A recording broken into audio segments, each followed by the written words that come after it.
Hi friends, నేను మీ దేవి. Happy మా వంటిల్లు నా వ్లాగ్స్లో ఈరోజు మా వంటింట్లో మీ అందరి కోసం నేను చేసి చూపించబోయే recipe meal maker masala curry. Healthy and టేస్టీగా ఉండే ఈ స్పెషల్ కర్రీ ఈరోజు వెజిటేబుల్ బిర్యానీ కాంబినేషన్లో చేశాను. ఈ కర్రీ ఎలా చేయాలో మీ అందరికీ కూడా చూపిస్తాను. ముందుగా ఇంగ్రీడియంట్స్ చూద్దాము. నేను ఒక కప్పు మిల్ మేకర్ తీసుకున్నాను. అలాగే ఒక పెద్ద ఆనియన్, అలాగే ఒక టమాటోని ముందుగానే 2 పచ్చిమిర్చి వేసి ఒక స్పూన్ ఆయిల్లో మగ్గబెట్టి పెట్టాను గ్రేవీ కోసం. అలాగే ఒక 5-6 జీడిపప్పులు, ఒక స్పూన్ పంప్కిన్ సీడ్స్ కూడా ఈ జార్లో వేసేసి దీన్ని మెత్తగా పేస్ట్ చేసి పక్కకు పెట్టేసుకుందాము. ఒక చిన్న ఆనియన్ పీసెస్గా కట్ చేసి పెట్టాను, పచ్చిమిర్చి, అలాగే కొద్దిగా పెద్ద మెంతి కూర, అలాగే ఒక స్పూన్ అల్లం వెల్లుల్లిపాయ పేస్టు, కొత్తిమీర, ఒక 2 స్పూన్ల పెరుగు. ఇవే మెయిన్ ఇంగ్రీడియంట్స్. ముందుగా ప్రాసెస్లోకి వెళ్ళిపోదాము. ఈ మిల్ మేకర్ని ఇలా ఒక బౌల్లో వేసుకొని దీంట్లో బాగా మరిగే బాయిల్డ్ వాటర్ని వేసేసి ఒక 5 నిమిషాలు వీటిని ఇలాగే వదిలేద్దాము. సాఫ్ట్గా అయిపోతాయి అలా వదిలేయటం వల్ల. ఇప్పుడు మనం కర్రీ ప్రాసెస్లోకి వెళ్ళిపోదాము. ముందుగా స్టవ్ పై ప్యాన్ పెట్టి ఒక 2 స్పూన్ల ఆయిల్ పోసుకుందాము.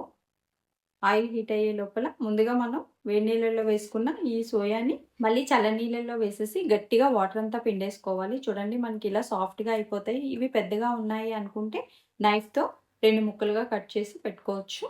ఇప్పుడు ఆయిల్ హీట్ అయిపోయింది. ఈ మిల్ మేకర్ని ఇలా వేసేసి ఒక చిటికెడు పసుపు వేసి కొంచెం ఫ్రై చేసుకుందాము. ఇలా ఫ్రై చేసుకోవటం వల్ల టేస్ట్ బాగుంటుంది. ఒక్కసారి మూత పెట్టేసి జస్ట్ కొంచెం కలర్ చేంజ్ అయ్యే వరకు ఫ్రై చేసుకుందాం. చూడండి, మనకి ఇలా కలర్ చేంజ్ అయితే సరిపోతుంది.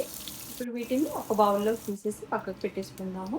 ఇప్పుడు ఇదే ప్యాన్లో కర్రీకి సరిపడా ఆయిల్ పోసుకొని ముందుగా ఈ ఆనియన్స్ని, పచ్చిమిర్చిని వేసేసి బాగా వేగనిద్దాము. అలాగే చిటికెడు పసుపు, ఒక హాఫ్ స్పూన్ సాల్ట్ కూడా వేసేసి బాగా ఫ్రై చేసుకుందాము.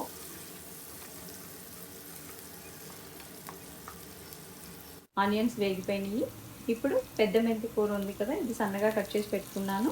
ఉంటే వేసుకోండి, లేదంటే మీ ఇష్టం, కరివేపాకు కూడా వేసుకోవచ్చు. ఈ మెంతి కూరను కూడా వేసేసి అలాగే ఒక స్పూన్ అల్లం వెల్లుల్లిపాయ పేస్ట్ కూడా వేసి బాగా ఫ్రై చేసుకుందాము.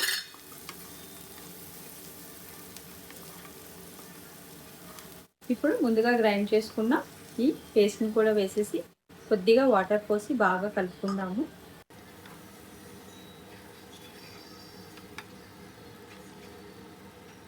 ఇలా కలుపుకొని ఇప్పుడు స్పైసెస్ కూడా వేసేసుకుందాము. ఒక హాఫ్ స్పూన్ జీరా పొడి, అలాగే ఒక హాఫ్ స్పూన్ ధనియా పొడి, ఒక 1 స్పూన్ వరకు కారం పొడి మీ టేస్ట్కి తగ్గట్టు వేసుకోండి.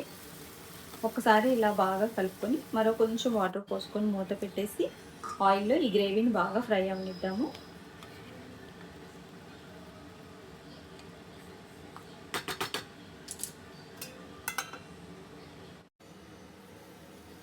చూడండి, మనకి గ్రేవీ ఆయిల్ రిలీజ్ అవుతుంది కదా. ఇలా ఫ్రై అయిన తర్వాత ఇప్పుడు ఒక పావు స్పూన్ గరం మసాలా పౌడర్ కూడా వేసుకుందాము.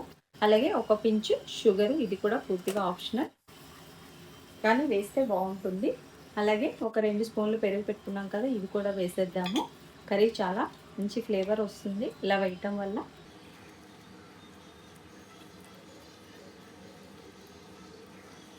ఒకసారి ఇదంతా మసాలా అంతా బాగా కలుపుకున్న తర్వాత మనం ముందుగా ఫ్రై చేసుకున్న ఈ మిల్ మేకర్ని కూడా వేసేసి ఒక్కసారి బాగా కలుపుకొని మరో నిమిషం పాటు ఆయిల్లో మగ్గనిద్దాము మూత పెట్టి.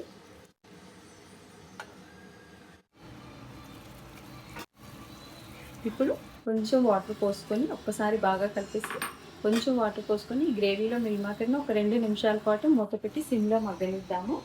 ఇది గ్రేవీతో ఉడికితే మనకి సేమ్ నాన్ వెజ్ లానే ఉంటుంది. ఇప్పుడు చూడండి, మనకి కర్రీ దగ్గర పడుతుంది.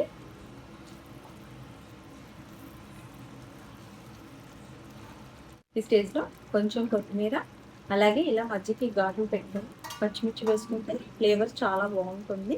ఇలా వేసేసి ఒక్క నిమిషం సిమ్లో ఉంచి మనకు కావాల్సిన థిక్నెస్లోకి కర్రీ వచ్చేంత వరకు వెయిట్ చేసి మీకు కావాల్సిన థిక్నెస్లో మీరు స్టవ్ ఆఫ్ చేసేసుకోండి. ఇప్పుడు స్టవ్ ఆఫ్ చేసేసి ఈ కర్రీని సర్వింగ్ బౌల్లోకి తీసేసుకుందాము. చూడండి, మనకి ఎంతో కలర్ఫుల్గా, హెల్దీ అండ్ టేస్టీగా ఉంది ఈ మిల్ మేకర్ మసాలా కర్రీ. నేను ఇలా వెజిటేబుల్ బిర్యానీ కాంబినేషన్లో చేయడానికి రోజు తప్పకుండా మీరు కూడా వెజిటేరియన్ గెస్ట్లు ఎవరన్నా వచ్చినప్పుడు రెగ్యులర్ కర్రీ కాకుండా ఒక్కసారి ఈ కర్రీ ట్రై చేయండి. చాలా చాలా బాగుంటుంది. నాన్ వెజ్ తినలేదన్న ఫీలింగ్ కూడా ఉండదు. పిల్లలు కూడా చాలా ఇష్టంగా తింటారు ఈ కర్రీని. ఈ వీడియో కనుక మీకు నచ్చితే లైక్ చేయండి. ఇంకా బాగా నచ్చితే షేర్ చేయండి. సబ్స్క్రైబ్ చేయటం మర్చిపోకండి. Thank you.